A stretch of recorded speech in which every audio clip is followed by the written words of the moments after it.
Fala, minha rapaziada! Fala, bom dia, boa tarde, boa noite.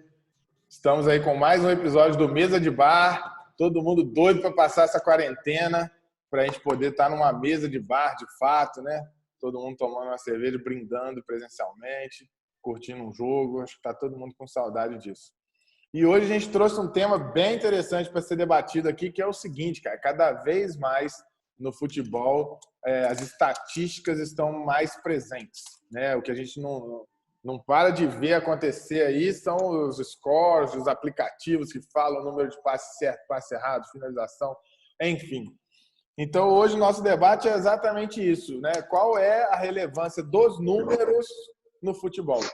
Né? Será que eles dizem tudo? Será que quem tem melhor número jogou melhor? Será que quem fez os números melhores merecia ganhar mais? Enfim. E aí eu vou abrir a mesa hoje, mais uma vez, com o Matheus, Macarrão, Mercim, Tarcísio e Josélio. E eu gostaria muito das considerações iniciais de cada um de vocês.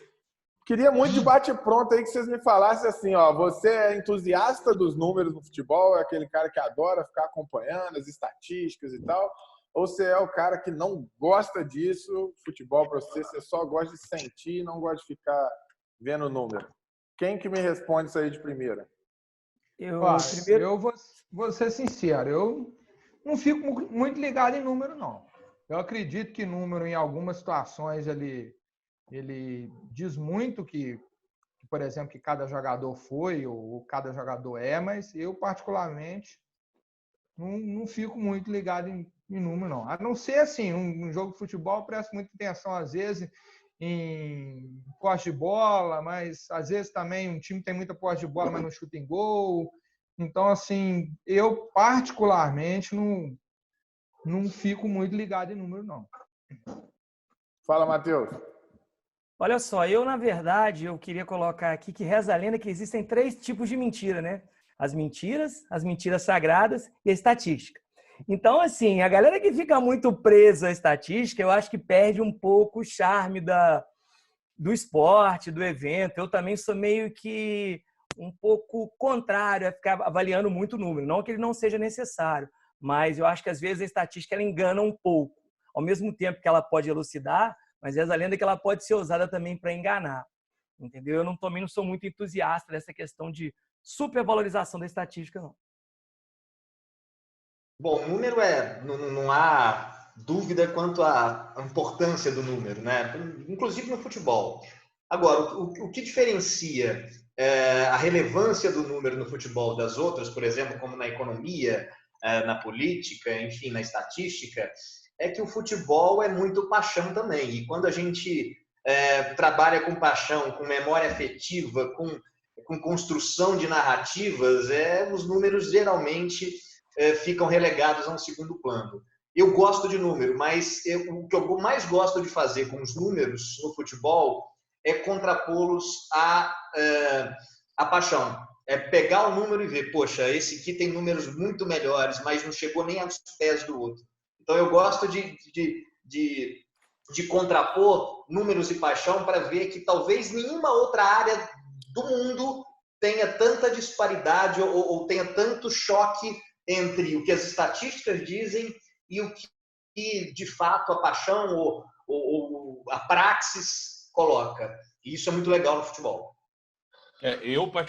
Eu adoro estatística, acho maneiríssimo. Concordo com o Matheus perfeitamente, porque ela é maneira, mas ela pode... O mesmo número você consegue usar para provar extremos completamente, né? Diferentes aí, opostos, obviamente. Mas também tenho esse tesão, essa coisa de fazer o que o Tarcísio falou, de ver como que o número, né, com toda a sua plenitude, sua concretude, como que no futebol ele cai por terra. Se a gente pegar qualquer outro esporte, vou ousar dizer, os números traduzem exatamente o resultado do jogo. No futebol, não. No futebol, não acontece isso. Você pegar o time que fez mais pontos, o time que, né, num vôlei, num basquete, com mais assistências, etc. Não tem jeito. Você pegar um esporte que é medido por tempo, o menor tempo é o menor tempo, é o cara que vai ganhar. né? Então, a regularidade, enfim, não tem jeito. No futebol, o único número que vale é do placar, né? É exatamente. No final das contas, é esse número que às vezes, que vale assim, que vai dar o resultado. Eu digo na medida do resultado. A medida do resultado acaba sendo essa. Então, assim, acho maneiraço. Não tem outra forma de você ver o resultado, né? Se eu posso não te falar o resultado final, mas eu te mostrando estatísticas do jogo de outro esporte, você sabe quem ganhou, quem perdeu. No futebol, só olhando o placar mesmo. Não tem jeito, só olhando o placar. Senão, não sai. Mas, José, assim, por um lado, você dizer que o número, por exemplo, que um jogador foi maior do que o outro, que um time foi maior do que o outro, por número, o que vocês acham?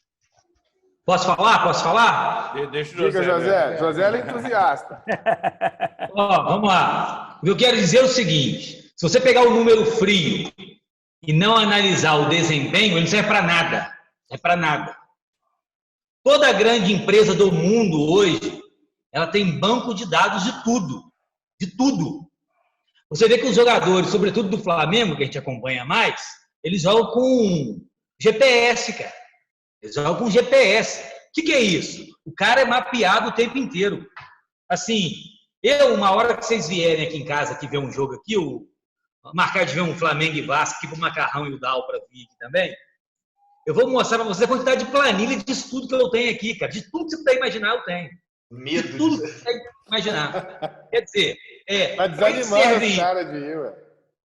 Aqui, e para que serve isso aí? Para a gente ter capacidade de crítica. Na hora que você for criticar, discutir, você ter algum dado para embasar a sua tese. Por exemplo, rapidinho, vou concluir rapidinho. Que seja para discordar, né? A gente acabou de discutir aí os grandes times, quem foi os grandes times. Aí você vai pegar os dados desses times. Vocês vão ver que alguns dados são divergentes, cara. Do que a gente pensava aquele time ser um grande time produtivo. E você vai ver, por exemplo, o Vasco de 2000. O Vasco de 2000 era um grande time, não era? Terminou o campeonato com um saldo de gols de 5 gols, cara. Cara, mas na verdade o Vasco ele é muito enaltecido pelo elenco. Eu nunca vi muito enaltecer o Vasco pelo jogo. Aí os números, cara, os números ilustram o coletivo, cara. Os números ilustram o coletivo. Você vai ver, por exemplo, uma coisa interessante que vocês vão observar na planilha, se vocês observarem. O Flamengo, historicamente, é um clube ofensivo. Historicamente, a torcida do Flamengo jamais ia permitir o Flamengo ser campeão, igual o Corinthians foi. Você pega os dados do Flamengo campeão, você vê que todos os anos ele foi efetivo, cara. A não ser 92. Até 2009 ele teve uma média razoável. Quer dizer, então assim, os números, só os números puro, é positivismo, não serve para nada. Mas para ele fundamentar a sua tese, a sua teoria, dizem muita coisa. Agora, o que eu penso, José, e que eu acho que vale muito o nosso debate aqui é o seguinte: eu acho que os números, eles têm um problema que você no futebol especificamente, tá? Eu sou o maior entusiasta da estatística, de planilhas, dados, para tudo, né?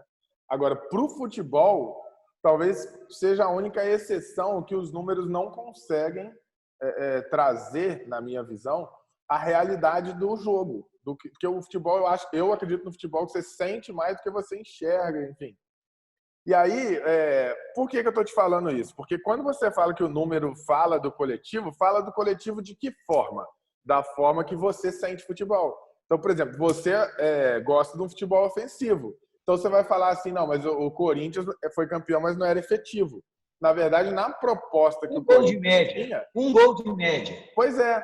Então, na proposta de jogo que o Corinthians tinha, esse número, na verdade, comprova que ele foi efetivo e teve um coletivo bom para fazer aquilo que ele se propunha fazer, entende? Então, eu acho que comparar propostas diferentes com números absolutos da mesma coisa, isso que eu acho que é mais complicado. Não sei o que você... Mas então, o número revela a cultura implícita dos clubes, cara. Sim. Você vai ver. Muito. Você vai ver os títulos do Flamengo. Depois vocês olham, cara. Filtra aí a planilha. Santos. Tem times que não aceitam ser Cruzeiro, jogador. Eu tenho uma tese que, para mim, os 3 times brasileiros que sempre foram ofensivos, Flamengo, Santos e Cruzeiro. Esses 3 times na história, cara, eles sempre foram ofensivos. Sempre. Aí você pega os dados, é exatamente isso que revela os dados. Menos o Cruzeiro com o Mano, né? Oi? Menos o Cruzeiro com o Mano, né? Mas mesmo assim, tinha uma média boa, cara. E, por exemplo, você quer ver um outro detalhe? Que eu já desafio aí para o próximo Mesa de Bar, o tema que eu queria muito que a gente discutisse é mata-mata ou ponto corrido, tá? Por que eu estou falando isso? Porque, por exemplo, você pega ponto corrido, ele teoricamente fala que todo mundo enfrenta todo mundo, nas mesmas condições e tudo mais. Mas, na realidade, o que a gente tem, se você olha o número frio, você não percebe que... Vou dar um exemplo, tá? Você pega para ver o time que faz mais gols. Aí 2 times estão disputando cabeça a cabeça. Um pegou o Grêmio titular, o Palmeiras titular, o São Paulo titular, e assim foi. O outro pegou o Grêmio reserva, o São Paulo reserva, o outro time lá na última rodada sem estar buscando nada. Enfim, o que acontece? O número frio vai mostrar assim, não, mas pô, o time tal fez mais gols e o outro fez menos gols. Mas em que condições? Não são as mesmas, entende?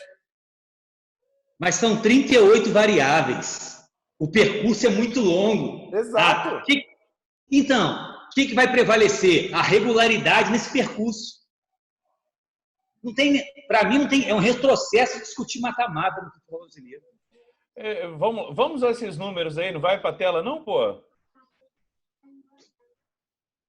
Vai Macarrão. Vou botar... Coloca esse número aí para a gente começar a falar em cima dele. É uma boa, para a gente falar dos números, a gente tem um levantamento aqui que o Josélio fez, que fala sobre os números de todos os campeões brasileiros, né? Desde 71.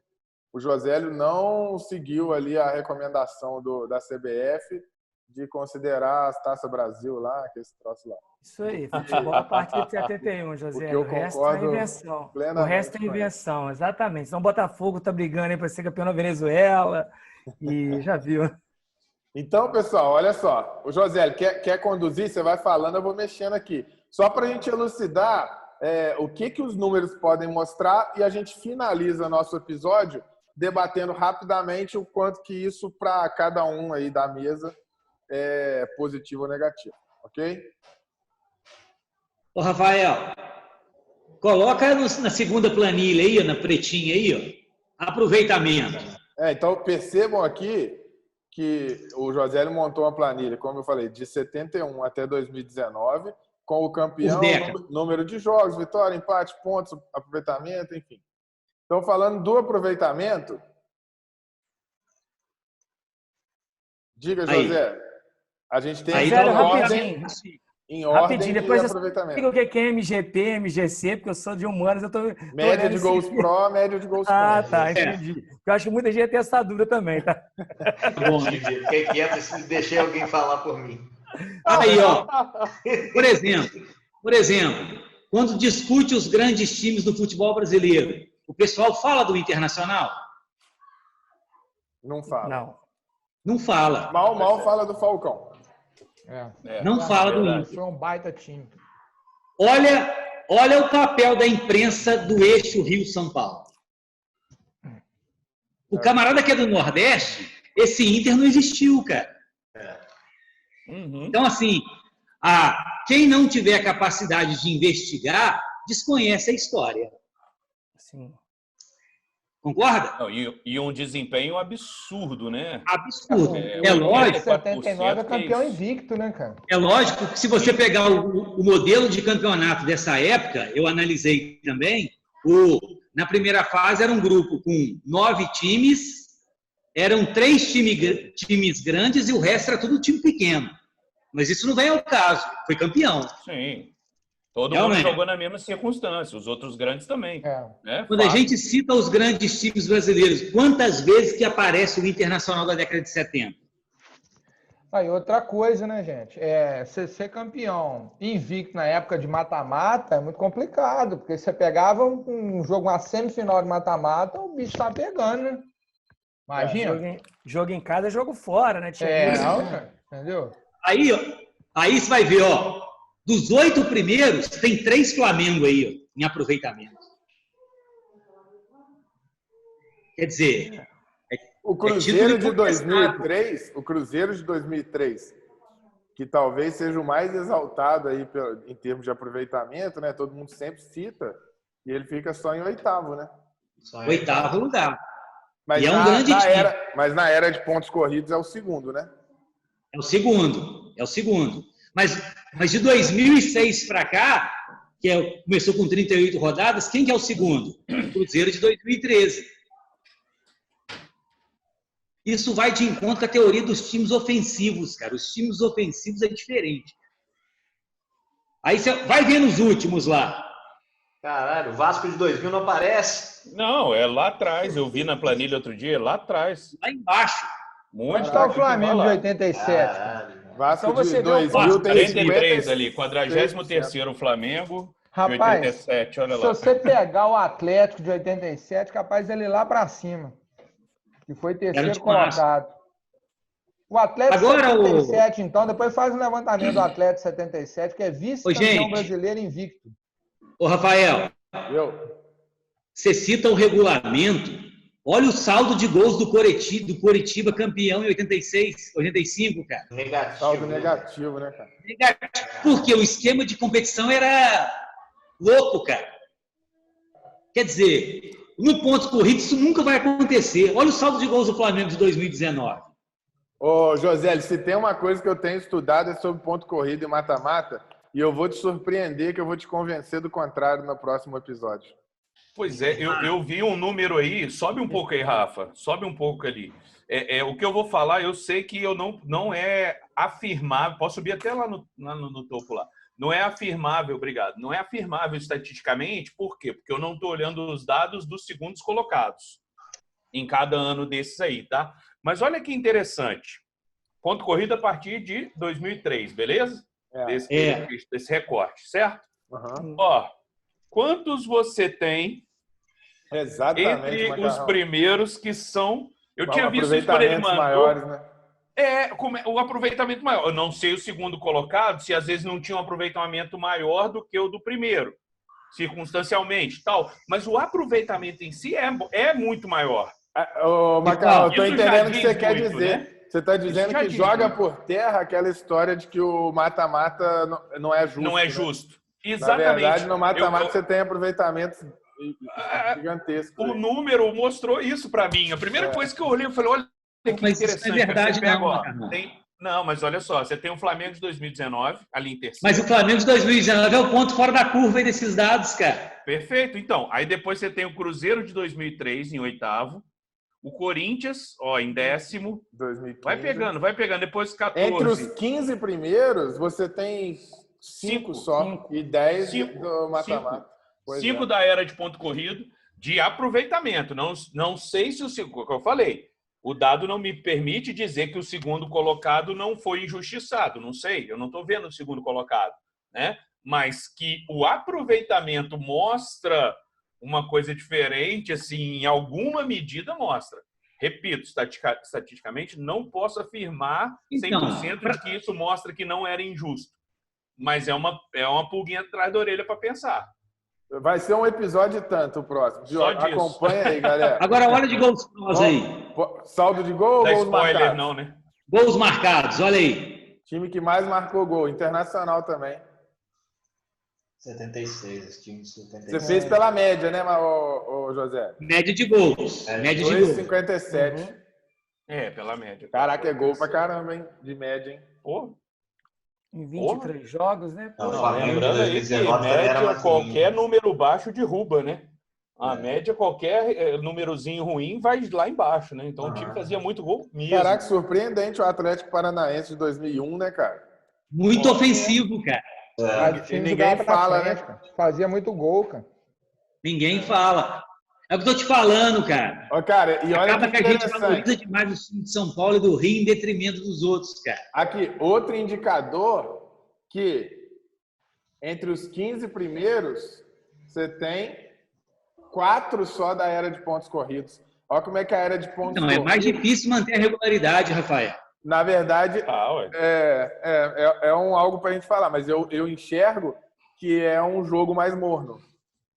Sim, é um jogo que é focado No na resultado regularidade. só. Regularidade.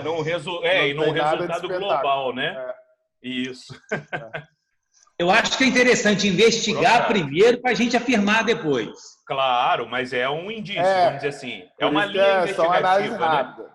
É, linha investigativa, bacana. Você vai providenciar os números dos segundos colocados aí ou não, José? Olha, eu Não, providencio. seria legal, você faz? Pô, seria muito bacana. Eu tenho muita curiosidade no Atlético de 87 e no Atlético de 77, cara. Eu passo rapidinho para vocês. Vou fazer uma Agora, proposta. gente, olha que me surpreendeu demais. Todo mundo fala que o Corinthians era retranqueiro, 17 e 15. E do média de gols sofridos, tá lá para trás, ó. É o 15º e o 20º. Verdade. Que sofria menos gols. A ideia Olha como é que os números quebram, né? Por exemplo, o São Paulo, eu tinha muito na minha cabeça, agora confirma. Eu acho que o São Paulo tricampeão era muito mais retranqueiro do que o Corinthians campeão. Mas olha o número de gols marcados também, dos dois. São Paulo ali. Corinthians aqui. 1,32, 1,40. Se você olhar o Palmeiras... Olha o time que fazia um jogo mais amarrado, cara. O de 2015, que é o do Tite, além dele sofrer muito mais, ele faz muito mais gols, cara. Faz muito mais. Olha só. O melhor Vasco campeão em número é o de 97. 97. Sim. Campanha absurda do Edmundo. Exatamente. Mas coletivamente era foi muito o ano que ele melhor bate que o 2000. recorde, não é? Só o de gols do Campeonato Brasileiro. Que ele faz 6 no União São João de Araras, não é isso? Isso aí. Até arrepio de lembrar, cara. Também. Aquele ano ele acabou com tudo, né, cara? Acabou, velho. Ficava muito, né? Esse ano aí, de 97, eu fui jogar uma pelada lá na casa dele, cara. Foda. Que maneiro. Que massa. O Brunelli tem que participar de um aqui para ele contar a história do dia que ele manjou a rola do Edmundo. Essa é muito boa, cara. Ele conta com orgulho danado. Com orgulho, cara. Na próxima, lembra da gente pedir ele para contar. Boa. Agora, se você pegar os 8 aí, aproveitamento. É interessante, assim, eu faço essas coisas aí, não é para falar quem é melhor e quem é pior, não, porque todos esses times aí são bons, cara. Sim, é mais para ver, né? Cara, só que é umas de curiosidades. novo, percentual de vitória, José, entre os 15, 5 da era de pontos corridos só. Então. Enfim, essa justiça, né? A tal justiça, né? De não ser injusto, ela é relativa. Eu tô falando, cara. Todo mundo aí que é contra o ponto corrido, prepara o próximo episódio e vocês vão mudar de ideia. Eu vou trazer eu não mudo não, tá? Já vou eu ia sugerir, não José. seja... Ô, Emerson, isso é preconceito, cara. Não, eu sou preconceituoso nesse ponto. Ô, Josélio. Se meu time for Flamengo 2019, nunca mais mata-mata. Nunca mais eu quero mata-mata, cara. Pois é. Eu queria fazer uma sugestão, ô, Josélio, até para a gente ter uma noção da regularidade nesses números aí e tal, depois para outra, não para o ponto corrido necessariamente, não, tá? Mas tipo assim, como se... Imagina que fosse um torneio de tênis, né? Um torneio não, um ranking lá da ATP. Né? Que pudesse atribuir pesos assim a cada colocação, sei lá, alguma coisa assim, até um terceiro colocado, sei lá, enfim, o que você conseguisse fazer dentro do seu tempo aí, ia ser maneiro de ver também, né? Porque a gente está olhando dentre os campeões qual foi o mais regular, né? E quando sai disso, hein? Né? Muito bacana. Tem um livro muito legal. legal. Você fala o que você quer que eu faço. Tem um livro muito legal que chama Os Números do Jogo. É bem legal. Não sei se vocês já leram. Não.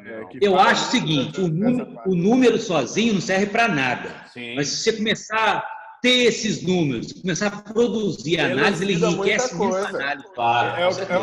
O que eu falei no episódio passado para o PVC se aplica, na minha visão, a isso. É um complemento muito importante. A visão do jogo... Eu falo o seguinte, para você entender o jogo, você tem que ir no estádio, primeira coisa. um jogo no estádio, para mim, vale mais do que 100 pela televisão. Com certeza. Você vai ver quem joga a bola no estádio. Porque o cara que joga a bola... Cara. O cara que joga a bola, ele é muito bom sem a bola. E a televisão não mostra. Entendeu?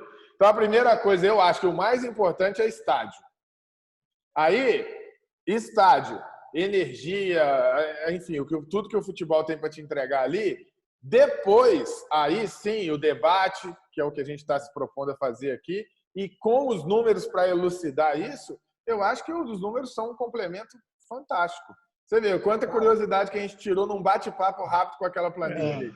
Você tá falando de jogador em campo aí, cara. Eu vendo o Felipe Luiz em campo, num jogo do Flamengo esse ano passado no Maracanã, cara, eu fiquei assim. E cara, talvez se a gente visse em campo. Cara, quando se a gente visse em campo algum jogador tipo o Gabriel Jesus, a gente. Cara, é absurdo. Talvez tivesse uma visão diferente dele, porque falam tanto do papel tático dele, né? Você quer ver um cara, que quando ele estava no auge, todo mundo querendo a seleção, eu falei, gente, eu já vi esse cara 2 vezes no estádio, esse cara não joga nada. Tal do Lucas Lima. Eu vi ele na época do Santos, que ele estava bem. Cara, engana. Você lembra aquele jogo que a gente foi, José? Flamengo e Santos? Que o Santos matou? Pô, o cara não mexe em campo morto. Você até falou, ele tá morto, cara. Morto. Cadê esse Lucas? E outro, o Alexandre Pato. Puta merda. E quer ver um cara que todo mundo criticava muito? Pô, você vê o cara no campo, a diferença que é? O Guerreiro, cara. O Guerreiro, como 2 caras que eu vi que eu fiquei impressionado. Foi o Luan, naquele jogo que a gente viu na Arena, da Ilha, do Luan do Grêmio. Na época o cara correu o campo inteiro. E o Tardelli na época áurea. E o cara não ter posição, como o Gabigol faz. E que, por exemplo, você vê o quanto é difícil marcar uns caras desse. O Luan, aquele dia lá na Arena da Ilha, lá foi absurdo mesmo que ele jogou. O cara muito bom também é e que no campo você vê muita deficiência dele, Thiago Neves. Eu sou fãzão dele, acho ele decisivo. Mas você vê que tecnicamente ele tem muitos problemas técnicos. O Thiago Neves, ele erra muito durante o jogo. Posicionamento. É. Agora, só uma curiosidade sobre estatística, a gente tem que tomar cuidado, tá todo mundo virando especialista por causa de cartola, né? Todo mundo também, agora comenta futebol, virou cartoleiro. Ô, Matheus. O campeão. E o campeão, quem foi? Porra! Ô, Matheus. Paraguai aí, ó. Mas vou falar um negócio pra você. O Cartola, por exemplo, ele é a prova de que a estatística pura, ela é mentirosa no caso do futebol. Você quer ver um cara? Os jogadores bem pontuados seriam. O René, ele foi eleito melhor lateral esquerdo em 2018 por causa do Cartola. Porque quem via ele no campo sabia que ele era ruim. Não, Rafael. Eu vou ter que despedir das 6, tá? Tô fechando. Valeu, Enes. Beleza? Vamos comer seu bolo. Parabéns, tá? A gente vai perdoar o Messi sair 5 minutos antes, que é aniversário dele. Então, quem estiver assistindo, acende uma vela para ele. Exatamente, pode colocar no Gorã. Vela de parabéns. Aqui. Abraço. Ô, Rafael. Ô, Dal. Sim. Eu comecei a fazer um trabalho na pandemia aí. Olha que loucura que eu tô fazendo. A gente pega os artilheiros europeus aí, os caras fazem 40, 45 gols, né? Do Real Madrid, do Barcelona. Os nossos aqui faz 20, 25. A gente fala, pô, o Messi e o Cristiano Ronaldo faz muito mais gol do que o Gabigol, né? A gente olha o número absoluto e fala, pô, os caras são muito mais efetivos, né? Cara, eu tô fazendo uma análise. Eu tô fazendo uma análise do seguinte. A relação de gols do Gabigol e do gols do Flamengo é a mesma relação dos gols do Messi e do Barcelona na temporada, cara. É um troço absurdo. É assim no Bayern do Lewandowski, é assim no Real Madrid. Os caras têm basicamente o mesmo percentual de gols do total de gols do time. Mesmo entendeu? Desempenho, cara. Ou seja, é o desempenho do time que afeta no coletivo lá dele, cara. Por exemplo, se o Gabigol jogasse no... O Gabigol jogasse no de Milão, ele ia fazer nenhum. Por quê? Ele jogou lá e não fez nenhum, né? Mas ele foi lá para lá muito novo também, né, Rafael? Não, eu tô zoando. Eu acho que o Gabigol, para mim, ele tem condição de jogar em grande parte dos times europeus. É outro que no campo você muda. Eu tinha maior preconceito, se você acompanhar lá, quando o Flamengo falava que era preguiçoso. Não é só ele não, que eu já ouvi alguém falar quase gol aí também direto em grupo, tá, José? O quase gol. Alguém ficava assim. Eu também, eu também. Não, quando o Flamengo contratou o Gabigol, eu fui critiquei. Falei, pô, moleque marrento, não joga nada, não sei o quê. Cara, você vê no campo, o Gabigol é um monstro, cara. Ele é um monstro. Ele não para um minuto no campo. Mas a confiança na vida é tudo, né, cara? A confiança é tudo, cara. E aí, o individual impacta no coletivo. Porque o craque tem que dar essa confiança pro resto. Mas o coletivo é que está trazendo para ele essa confiança, porque ele não estava arrumando isso tudo. Uma coisa leva a outra, para mim. É quase... Agora, para a gente não deixar de falar o que a gente falou em quase todos os últimos bate-papos nossos, no seriado do Jordan lá, mostra como que no basquete, cara, os números são assim... É tudo estatística, né, cara? Minuciosos. Os caras controlam tudo. Cara, eles têm jogada para cada... Por exemplo, tem 3 segundos para fazer a jogada. Eles têm uma jogada, tem 2... Cara, é muito louco. O aproveitamento. Não, se faltar 3 segundos, o jogador X tem aproveitamento maior. Mas se faltar 6 segundos, aí o outro jogador já tem aproveitamento maior. Olha que loucura que é isso, cara. Aqui, na Olimpíada Mundial de Matemática, caiu questão de probabilidade da NBA, cara. É possível prever quantos arremessos o LeBron James vai acertar num jogo, cara. É possível prever. Tamanho é o banco de dados já. Um negócio assustador, Sinistro, cara. Né, velho? Sinistro. Sim. Bom demais. Moçada, gostei demais do episódio. A gente falar dos números aí. Num futuro, não muito distante, José, a gente pode criar um quadro do Clube do Fute falando só de números. Que eu acho vale a pena, pô. Vai ser muito mais. Isso aí. Quem sabe um dia a gente não vai ter o PVC na mesa com a gente. Né? Você vai confrontar o PVC, José. Eu quero ver, na verdade, um embate assim, alto nível. Seria legal. Bom, vamos despedir então. Obrigadão a todo mundo. Considerações finais aí para a gente poder encerrar. Eu vou ter que me render um pouco, né? Já que eu falei das 3 mentiras, né? As mentiras sagradas e a estatística. Por essa forma, eu começo a ver que a estatística bem utilizada, ela pode me convencer. Beleza, eu até me rendo um pouco com uma boa explicação, tá? Eu vou me redimir um pouco do que eu falei no início. Bom demais. Convence, é lógica, é racional, ajuda a gente a ter uma visão muito clara e límpida do que é o futebol enquanto esporte. Mas eu ainda olho para aqueles números ali, eu só consigo ver as escalações, lembrar dos jogos, rememorar cada um daqueles campeonatos. Eu sou um estatístico frustrado, né? Eu sou professor de português, mas eu adoro a matemática, olhar esses números. Para mim, assim, quando o José mandou aquilo, eu comecei a olhar, a primeira coisa que bateu assim, foi esse lance da questão do ponto corrido, né? Não que eu seja necessariamente um entusiasta do contrário ou isso, mas me chamou a atenção demais. Se não for, vai ser, hein, Macarrão? Não, mas eu amo mata-mata, não tem nem dúvida. Mas, enfim, acho que a discussão ela não deve se ater apenas aos números, né? E eu acho que ninguém aqui defendeu isso hora nenhuma. Mas que realmente eles deram um tchan, né? Eles foram a cereja do bolo para a gente entender, enxergar algumas coisas, enxergar o papel da imprensa, né? A influência, o tamanho disso, enxergar rótulos que são dados, que são colocados, né? E às vezes esses rótulos não fariam tanto sentido assim, né? Alguém criou uma opinião e vendeu aquilo como verdade, como Exatamente. O Messi falou. Acho que foi o Messi que falou no outro episódio, uma mentira contada 100.000 vezes, enfim. Tornar-se a verdade, né? Não tem jeito. É por aí. José. Eu também gostei muito e eu gosto demais de estatística. Eu fiz pós-graduação em estatística, né? Se você não falasse, a gente nem ia perceber, pô. Assim, desculpa. Eu vou mandar os gráficos também. Os gráficos são quase prontos. Assim, não diz tudo. É lógico que o jogo em si, a partida, o drible, o passe, o jogo bem jogado, ele fica guardado mais na memória da gente do que os números. Mas como isso é passado, o que vai solidificar a nossa discussão? O conhecimento dos números, cara.